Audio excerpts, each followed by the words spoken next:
Hi there everyone, welcome back to this channel. My name is Tamara and I'm a psychologist in South Africa. Today's video is so interesting as a follow-up to previous videos on manipulation, and there were a lot of questions asked as to why people actually manipulate. So that comes into the psychology of manipulation. Why do people manipulate? Manipulation is, in other words, a way to coerce or control outcomes towards a self-gain. So it's not necessarily for a relationship or shared outcome, but for more self-directed behaviors. Why do people do this? So let's have a look at some of these reasons and causes as to why people tend to do that, instead of just straight out directly asking for what they want or need. Firstly, they lack power and control in their own lives. This is a big one because it's a driving force for this type of psychology. When they don't have enough power and control of their own, they don't believe in their own abilities to just straight up ask for what they want, go for what they want. That requires a lot of assertiveness, self-confidence, and self-belief to do that. When you learn this from your own family of origin or extended family members, that this is the way to get power and control, you will use these tactics to, in a way, get power and control over what you want. So that means inside of these people, when they tend to do this, they don't feel a sense of internal power and control. The second reason as to why people manipulate is because they were conditioned, especially through their own family of origin, that this is how you get your needs met. So they were most probably emotionally manipulated by elders, parents, grandparents, even uncles and aunts, that this is how you get your needs met. And so they internalize, because remember, children, we learn as we age. We learn through our family of origin, and then we emulate other social groups around us. So in work environments, and we also tend to recreate environments that are familiar to us. So I know it sounds very difficult to believe that why you would be attracted to things that hurt you, but the brain doesn't know any different. The brain likes what's familiar. It tries to avoid change as much as possible. So if you're recreating these environments of disempowerment, a lack of control, internal control and things like that, you're going to be using these mechanisms to try and get what you want. So if you've learned this from your family of origin, it's often a more dysfunctional family unit, where communication is not clear, it's more vague, indirect, and there's a lot of internal struggle, even if it's more passive-aggressive. So children in these environments learn that in order to get your needs met and to avoid punishment and cruelty and tension, they learn to manipulate to either avoid the problem or to avoid getting in some way punished or unseen and heard. That being unseen and heard is better than getting the punishment they usually used to get. The issue is they perpetuate the cycle of manipulation through generations, and they continue to do it to their communities at large, all around them. And so those innocent bystanders that come in and have a more healthy self-regulation and empathic structure within them try and get a collaborative, peaceful relationship with harmony with them, and then they're met with some type of wall because they realize that this person isn't as collaborative. The third reason is in terms of trust from internal and an external locus of control. We have spoken about this before, but in this topic it's a little bit deeper with regard to that. People that tend to manipulate have a basic mistrust either in themselves or the environment. Often it's both, and to differing severities depending on the person and their trauma response from childhood or things that they've been through. So they've learned over time that they either can't trust in their own inherent internal capabilities. So that may be a sense of feeling inferior, a feeling of being really disempowered, not having control over oneself, feeling that they're not good enough, they don't have enough competency to go and overcome the things they need to overcome or get the things they want. That's the internal sense that they feel, that they can't get what they want or they can't achieve what they want. Remember, we said before that in order to be direct and assertive and ask for what you want, it requires self-confidence and self-belief. So if you don't have that, you'll find an indirect way of getting what you want, which makes you more manipulative. In terms of the external locus of control, they believe inherently that they don't and cannot control or trust the external environment. So they've learned from a very young age that the environment cannot meet their needs in an adequate way. Now, if you walk through life unconsciously and you don't realize that you don't trust the environment, you'll try to control it as much as possible. So if you're trying to control it externally, they generally do cling to people, things, and situations, which gives them a semblance of control. So it's an idea of control, because we can't really control anything. What really happens to us is more we have to work with an act of surrender and flexibility if we want psychological health and well-being through life. So many mental health disorders, or what we call disorders, and spectrums of disorders of like anxiety, depression, and things like that, are focused on a rigid type thinking. So it's boxed, concrete thinking. And often when we help people move out of those states is to make them be more flexible, more open to other possibilities, ideas, and things like that. When you have a manipulative person, they are not really that flexible to understanding or trusting the external environment. So the external locus of control. So they try cling to people and things and situations and control them. So if you are stuck in this dynamic and you're the one being controlled, it might help to remember that they can't trust the external environment, so they control people. That may look like maybe for perhaps being very jealous, checking your phone a lot, going through your emails, checking your location.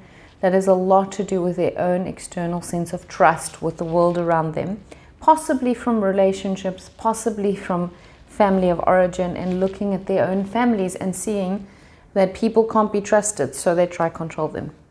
It also helps to understand that in the formation of a person that's quite manipulative is they feel very helpless in a very unpredictable, risky world out there.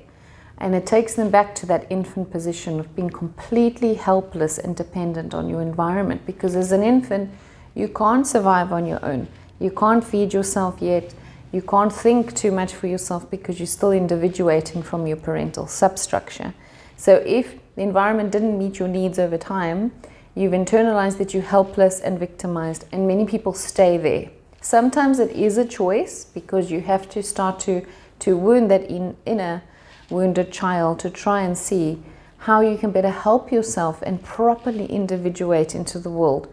But that passive position of feeling very helpless, very victimized, keeps the person internally saying, well, if I can't control my internal passive, restless, chaotic inner world, I'm going to control the outer world.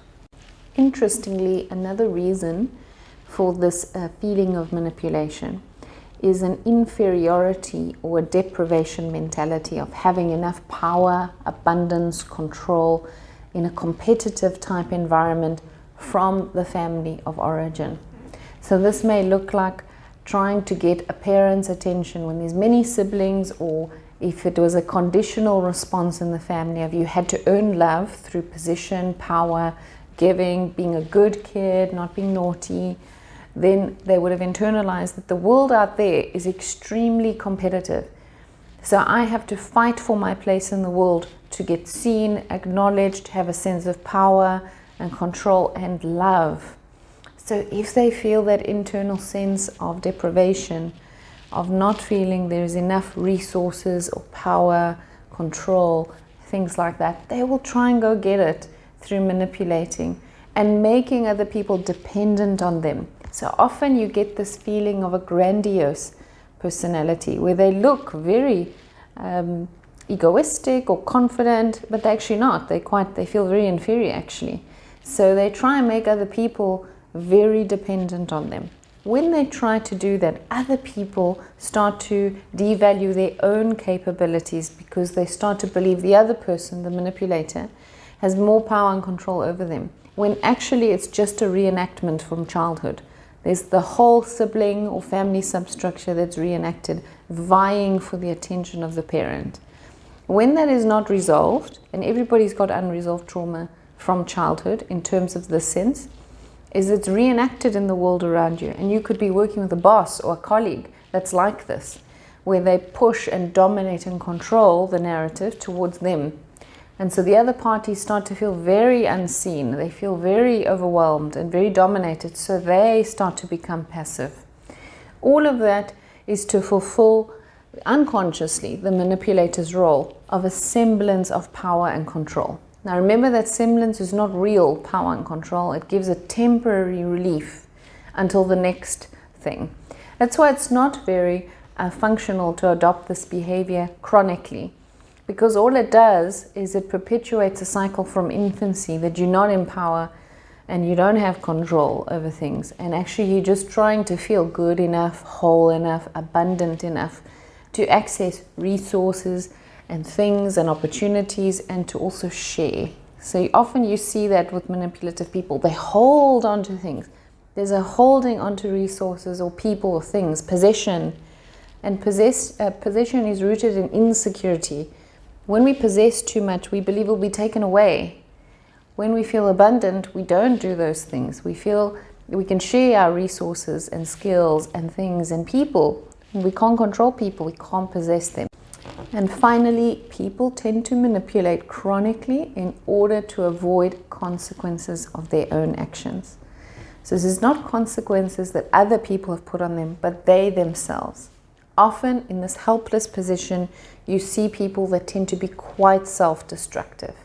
So when they're self-destructive, they might not be consciously aware of it, but they tend to play out their lack of self-worth and self-esteem in a way that is so destructive that they hit consequences, and to avoid it, because they don't want to deal with it, they will manipulate and deviate and avoid, so that other people will be able to take on the responsibility for them and clean it up.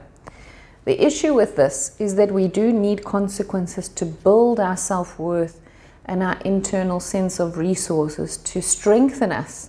As anxiety is loosened and dismantled over time, the more we face things. So the more we face things that scare us and we deal with adversity and we deal with loss, the more we grow. The more we avoid, the more we cripple that internal sense of strength. That's why it's so important over time that when you realize you're dealing with a very manipulative person, that you over time have to gently give them consequences as to what they choose to do for themselves and what they choose to do towards their own external environments. So if they're isolating themselves, if they're hurting themselves at work, if they're borrowing money and can't pay it back, is if someone is always there and cleaning it up, they never grow, they never really realize their internal potential. If you are stuck in the crossfire of this, that means you're going to take on a lot more responsibility than you're meant to take on. And it's important that you yourself actually start to internalize and look back if that's a pattern for you. So if you tend to take on way too much of that, and you start to see that, okay, I tend to feel really bad for this person, they're so helpless and victimized. Is it something that you're falling for in terms of that manipulation because they are so afraid and not willing to deal with the consequences? And you can look back if you were perhaps the child of a parent that did that, or a grandparent, or an uncle or an aunt, where you felt it was your duty to do that. That you need to start your own self-discovery process to dismantle that within yourself, that is not for you to hold. It was never for you to hold, but you were too small to realize that. So important for you guys to see that and to start to look at why not only do people manipulate, but why do we allow ourselves, any person out there, to get manipulated? It sometimes is to avoid conflict or discomfort or blow up and things like that, but it's like holding a gun to your head. You're a constant hostage of waiting for the next thing. So it's important to really look at that.